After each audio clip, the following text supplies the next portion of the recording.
My dad looked me in the eye and said, "We're selling your apartment to help your sister." I called my lawyer and replied, "Try selling a house you don't own again, and you'll be explaining it to the police." I've owned my apartment for 5 years now. I worked hard, saved aggressively through my 20s, and finally managed to buy this place in a decent neighborhood. It's not fancy, but it's mine. I paid for it. My name is on the deed, and I've put a lot of work into making it comfortable. My relationship with my parents has always been strained.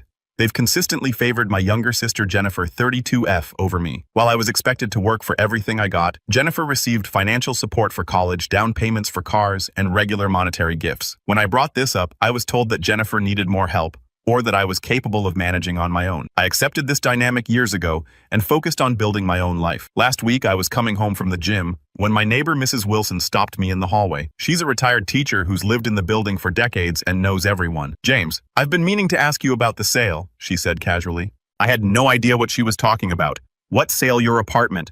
Your parents mentioned you got a promotion and are moving to a bigger place. They've been showing people around for the past few weeks." I stood there completely dumbfounded. "My parents have been showing my apartment to people." Mrs. Wilson looked confused. "Yes, they come by with interested buyers. I've seen them at least 3 times now."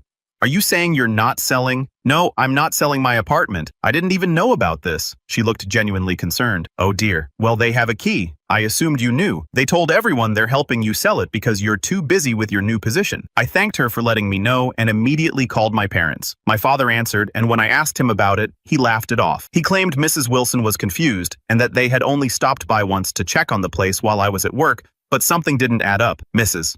Wilson might be in her 70s, but she's sharp as a tack. She wouldn't make this up, and she specifically mentioned multiple visits with different people. I decided to press further. "Dad, Mrs. Wilson said you told people I got a promotion and a moving. Why would you say that?" There was a pause. "Well, we were thinking it would be good for you to upgrade. Your sister needs help with her new business, and your place would fetch a good price in the current market." I couldn't believe what I was hearing. "So you have been showing my apartment to people without my permission with plans to sell it?" "Don't be dramatic, James. We're just exploring options. Your sister is struggling and you've always been the stable one. Family helps family." I was speechless. "Dad, I own this apartment. You can't sell it. It's not yours to sell." "Well, technically we could get power of attorney if needed. You're not thinking clearly about family priorities." I hung up the phone completely stunned. I immediately called a locksmith to change my locks first thing tomorrow morning. Then I called my sister to see if she knew about this. She answered nervously, and it became clear she was fully aware of the plan. She actually tried to justify it, saying she needed the money more for her latest business venture. And since I was doing fine, I should be willing to help. I'm still trying to process all this. My parents duplicated my key. They had one for emergencies. Have been entering my home without permission, showing it to strangers, and actively planning to sell my property without my consent, all to give the money to my sister. I've already contacted a lawyer who advised me to 1. Change the locks immediately, 2. Install security cameras, 3. Send a formal cease and desist letter, 4. Document everything, 5. File a police report about the unauthorized entry. I'll be doing all of these things tomorrow. I just can't wrap my head around how my own parents could think this was acceptable on any level. How do you even begin to confront this kind of betrayal? Update: my parents have been showing my apartment to potential buyers. I caught them in the act. It's been 3 weeks since my last post, and the situation has escalated in ways I never imagined possible. After changing my locks and installing security cameras, I thought my parents would back off, especially since I made it abundantly clear that what they were doing was illegal. I was wrong. Last Friday, I was supposed to be at work, but I took a half day off to deal with some apartment maintenance issues. Around 2 p.m., my phone buzzed with a security alert showing my parents at my door with a real estate agent and a couple I'd never seen before. My parents looked shocked when they realized their key no longer worked. I watched through the camera as my father explained to the confused agent that there must be some mistake with the lock. The real estate agent looked uncomfortable checking her paperwork while the potential buyers whispered to each other. I decided to confront them directly. I quietly took the elevator down, walked around to the building's main entrance, and came up behind them just as they were debating what to do next. "Can I help you?" I asked calmly. My mother jumped, and my father's face went from surprise to defiant in seconds. "James, what are you doing home?" my mother asked nervously. "I live here. The better question is, what are you doing here with these people?" The real estate agent stepped forward, clearly confused. "I'm Susan Jenkins from Metropolitan Realty. Your parents contracted our services to sell this property. They said you were aware of the listing." She held out her hand, which I didn't shake. "I'm James Thompson. I own this apartment, and I have never authorized anyone to sell it. My parents do not have any ownership stake in this property, nor do they have power of attorney or any legal right to sell it." The potential buyers looked mortified and quickly excused themselves. The real estate agent's professional demeanor faltered as she realized what was happening. "Do you have documentation proving your ownership?" she asked me. "Yes, I do. The deed is in my name. I can show you right now." I unlocked my door and retrieved my deed while everyone waited awkwardly in the hallway. My father tried to pull me aside, hissing that I was making a scene and embarrassing the family. I ignored him completely. After showing the deed to Miss Jenkins, her expression changed from confusion to horror. She apologized profusely, explaining that my parents had provided what appeared to be legitimate documentation, claiming joint ownership of the property. She promised to investigate how this happened and terminated their listing agreement on the spot. After she left, I finally confronted my parents directly. "You forged documents," I asked, struggling to keep my voice steady. "We didn't forge anything," my father insisted. "We just had some papers drawn up showing our investment in your future. We helped you become who you are. You didn't contribute a single dollar to this apartment. I saved for years to buy it." My mother stepped in, her tone soothing but condescending. "James, dear, family assets are meant to be shared. Your sister's business venture is struggling, and this apartment would solve everything. You can always buy another place. It's not like you'd be homeless." I couldn't believe what I was hearing. The sheer entitlement and distortion of reality left me speechless. "This conversation is over. You are no longer welcome in my home or my life until you acknowledge what you've done and make genuine amends. The next time you show up here, I'll call the police and press charges for attempted fraud, trespassing, and whatever else my lawyer suggests." My mother burst into tears while my father threatened to disown me. I closed the door on them and immediately called my lawyer. Since then, I've learned several disturbing things. 1, my parents had created falsified documents showing they had provided the down payment for my apartment. 2, they had listed my apartment for sale with 3 different real estate agencies. 3, they had already accepted a preliminary offer from a buyer and received a small earnest money deposit. 4, they had told my extended family that I had agreed to sell my apartment to help my sister's failing business. My lawyer has sent formal cease and desist letters to my parents and to all the real estate agencies they contacted. He's also investigating possible criminal charges, though I'm still deciding whether to pursue that route. My sister called me yesterday not to apologize but to berate me for ruining their plans and being selfish. She actually said, "It's just an apartment, James. I need this business to succeed, and you're standing in the way of my dreams." I've blocked her number for now, along with my parents. Several family members have reached out, some supporting me, but others claiming I'm tearing the family apart over material possessions. The next steps are clear legally, but emotionally, I'm still processing everything. How do you come to terms with the fact that your own parents and sister believe they're entitled to take your home from you? That they went so far as to forge documents and make plans for your property without your knowledge? I'll be speaking with a therapist next week to help work through this. For now, I'm focused on legally protecting myself and my property. I'll update again when there are significant developments. Thank you to everyone who offered advice on my original post. I never imagined I'd need it quite so soon. Update 2, 3 months later. It's been 3 months since I caught my parents in the act of trying to sell my apartment, and I wanted to provide an update on the situation since many of you have asked. The legal aspects have largely been resolved. My cease and desist letters were effective. All real estate agencies confirmed they've terminated any listings related to my property. My lawyer sent formal documentation proving my sole ownership to each agency, along with a stern warning about the legal consequences of accepting fraudulent listings in the future. As for my parents,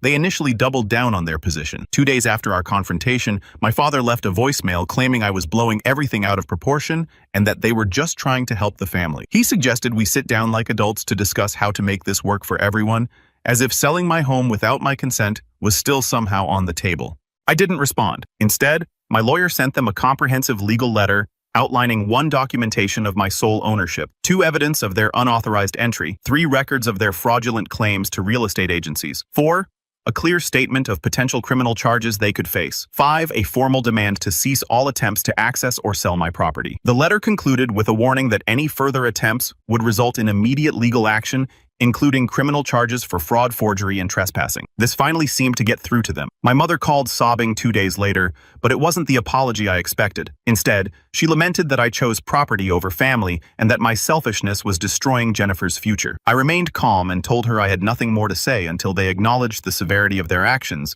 and offered a genuine apology. The family fallout has been significant. Word spread quickly among extended relatives, creating distinct factions. Group 1, my parents' supporters who believe family resources should be shared and that I'm being selfish for not helping my sister. Group 2, relatives who are appalled by my parents' actions and have reached out to offer support. Group 3, those trying to stay neutral, suggesting we all just move past this for the sake of family harmony. I've maintained minimal contact with most of them, focusing instead on processing everything with my therapist. These sessions have been invaluable, helping me recognize patterns of favoritism and manipulation that I had normalized throughout my life. One particular breakthrough came when discussing a childhood memory. When I was 16, I saved for months to buy a laptop for school, only to have my parents borrow the money for my sister's dance competition fees. They never repaid it, insisting later that it was my duty to support the family's needs.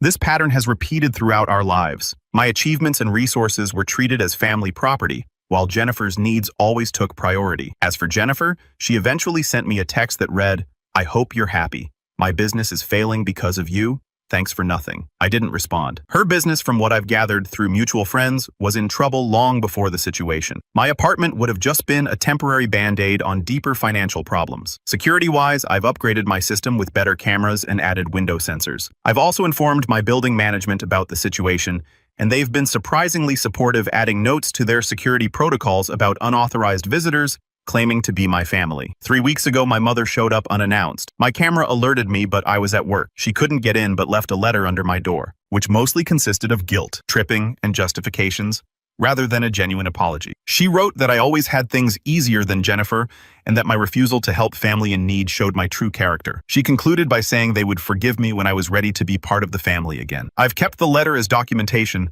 but haven't responded. My therapist and I have been working on establishing healthy boundaries, and engaging with these manipulative tactics would only set me back. Financially, I've taken steps to protect myself beyond just my apartment. I've placed a freeze on my credit, I changed all my financial passwords and security questions, I moved my accounts to a new bank where my family has no history. I set up alerts for any inquiries about my financial information. I created a will explicitly stating my wishes for my assets. The most surprising development came last month, when my uncle, my father's brother, reached out. We've never been particularly close, but he wanted to meet for coffee. During our conversation, he revealed that my parents had done something similar years ago with his mother's property, attempting to redistribute family assets without proper consultation. He distanced himself from them since, and he warned me to remain vigilant. This conversation was eye-opening, suggesting that my parents' behavior wasn't just about me or my sister, but part of a deeper pattern of entitlement to others' property. I'm still processing everything, but I'm in a much better place mentally than I was 3 months ago. The shock has worn off, replaced by a clearer understanding of my family dynamics and a stronger commitment to protecting myself. I've also realized how many healthy, supportive relationships I have outside my immediate family friends who are horrified on my behalf, and colleagues who've checked in regularly to make sure I'm doing okay. I don't know what the future holds for my relationship with my parents and sister. For now, I'm keeping my distance while focusing on my own well-being. I'll update again if there are significant developments, but I suspect the legal threat has put an end to their attempts to sell my apartment, if not to their belief that they were somehow justified in doing so. Final update 6 months later. It's been 6 months since my initial post, and I'm here with what will likely be my final update. Many of you have reached out asking how things developed, and I appreciate your concern and support throughout this bizarre and painful experience. The legal situation has been completely resolved. No further attempts have been made to access or sell my apartment, and my upgraded security system hasn't caught any suspicious activity. The cease and desist letters were effective, and my lawyer confirms that from a legal standpoint, the case is essentially closed unless I decide to pursue further action against my parents for their earlier behavior. After careful consideration, I've decided not to press criminal charges. This decision wasn't made to absolve my parents of responsibility, but rather to free myself from an extended legal battle that would keep me tethered to this situation. My therapist helped me realize that moving forward doesn't require legal vengeance, just protection and closure. As for my relationship with my family, I've made some difficult but necessary decisions. My parents reached out about 2 months ago through a formal letter, not a text or email, but an actual letter on stationery. The contents were mixed. They acknowledged that they may have overstepped, but still insisted they had my best interests at heart. They asked if we could meet to resolve our differences and reunite the family. After discussing it with my therapist, I agreed to meet them, but in a public place with clear boundaries. We met at a coffee shop near my office 3 weeks ago. The conversation was revealing. When I asked directly why they thought they had the right to sell my property, my father said something that crystallized everything. Parents always know what's best for their children, and sometimes tough decisions need to be made for the good of the whole family. My mother nodded along, adding, "We've always helped both our children equally. You just don't see how much we've sacrificed for you." I remained calm and asked for specific examples of these sacrifices. They cited paying for my high school activities, which I had worked part-time jobs to fund myself, and emotional support during my career development. When I pointed out that they had paid for Jennifer's college in full, while I took out loans they claimed that was different because she needed more support. It became painfully clear during our conversation that they would never truly acknowledge the severity of what they had done. Their worldview is set. Jennifer deserves help. I don't. And family resources, including my independently acquired property, should be distributed according to their judgment, not ownership. After about an hour, I thanked them for meeting me and told them I had come to a decision about our relationship going forward. I can't have people in my life who don't respect my boundaries or my property rights. What you attempted to do was not just illegal. It was a profound betrayal of trust. Until you can genuinely acknowledge that and make amends, I need to keep my distance for my own well-being. My father started to argue, but I held up my hand. This isn't a negotiation. This is me informing you of my decision. I wish you well, but I need space, possibly permanently. I left the coffee shop feeling a strange mix of sadness and relief. Setting that boundary was difficult but necessary. As for Jennifer, I received a surprising email from her last month. Unlike our parents, she actually apologized. Sort of. She wrote that, while she still thought I could have helped more, she recognized that going behind my back wasn't right. She's apparently closed her failing business and taken a conventional job which she described as beneath her potential but necessary for now. I responded briefly acknowledging her apology, but making it clear that rebuilding trust would take time if it happens at all. We've exchanged a few short civil messages since then, but I'm maintaining emotional distance until I see consistent evidence of changed behavior. The extended family situation has mostly settled. Those who supported my parents' actions have largely stopped contacting me, which is honestly a relief. Those who were horrified by what happened have become closer allies, particularly my uncle, who warned me about my parents' past behavior. This experience has led me to reflect deeply on what family really means. I've realized that one true family respects boundaries and personal autonomy. 2, support should be given freely, not extracted through manipulation. 3, healthy relationships are reciprocal, not one-sided taking. 4, blood relation doesn't entitle anyone to your possessions. 5, sometimes creating distance is the healthiest choice. I've actually formed stronger connections with chosen family friends who were appropriately outraged on my behalf and who have shown up consistently during this difficult time. As for my apartment,